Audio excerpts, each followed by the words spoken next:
Hey all, I'm Dr. Sam Zaranovich, and I wanted to talk to you today about digestion. I just had an exchange with one of my patients who came in with upper back pain, neck pain, and low back pain. And those were the major complaints when he showed up. And we just had his 1 month review assessment, and he said that one of the biggest things that changed is his digestion got easier. His acid reflux is down, and his consistency with moving his bowels is better, and fascinating. I love when this happens. I think it's so cool when people get sort of unexpected benefits. In fact, he hadn't even mentioned that he was having digestive trouble because it didn't occur to him that it was something I could help with until it got better. And this is really, really common for me. In my patients, a lot of people show up with digestive problems, whether it's nervous stomach or diarrhea and constipation in cycles or acid reflux. And all of that can benefit from regular chiropractic care because it takes the tension and stress off of the nervous system in that area. And so when the brain and body are communicating well, generally speaking, your body knows how to figure most stuff out for most of us. And so by clearing up the normal communication, taking excess stress off of the nervous system, by making sure all of the parts move correctly, and making sure that the muscles aren't spasming around the nerves, digestion gets better. It gets easier.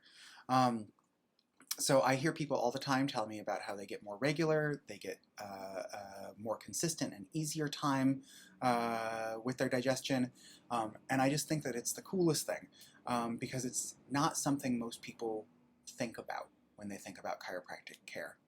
So I want to break it down into sort of two pieces. One of them is sort of more global. It's how much stress are you carrying versus how much stress do you have room to carry. We can maybe talk about stress capacity versus stress load. If your capacity is like this, but your load is like this, that only leaves you that much.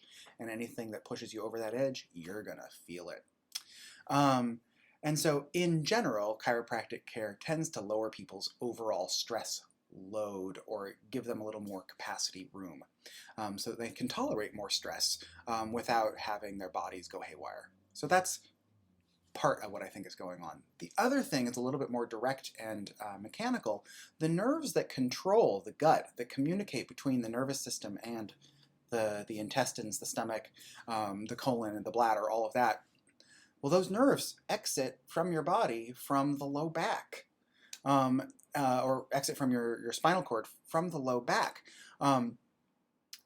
So because of that, when there's a problem in the low back, digestion can suffer.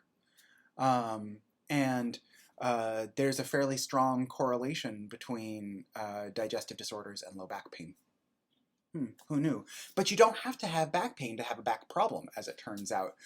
Pain is one of the last symptoms that will show up when a nerve is dysfunctioning or when an organ is dysfunctioning.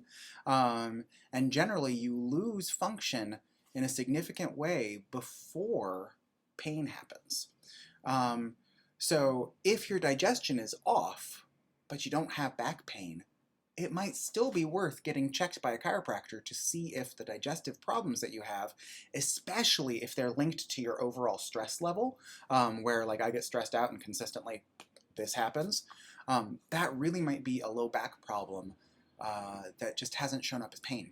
I really encourage you to follow me on my social media. I'm on Instagram, I'm on Facebook, I'm on Twitter, and I'm putting out updates pretty regularly about stuff like this.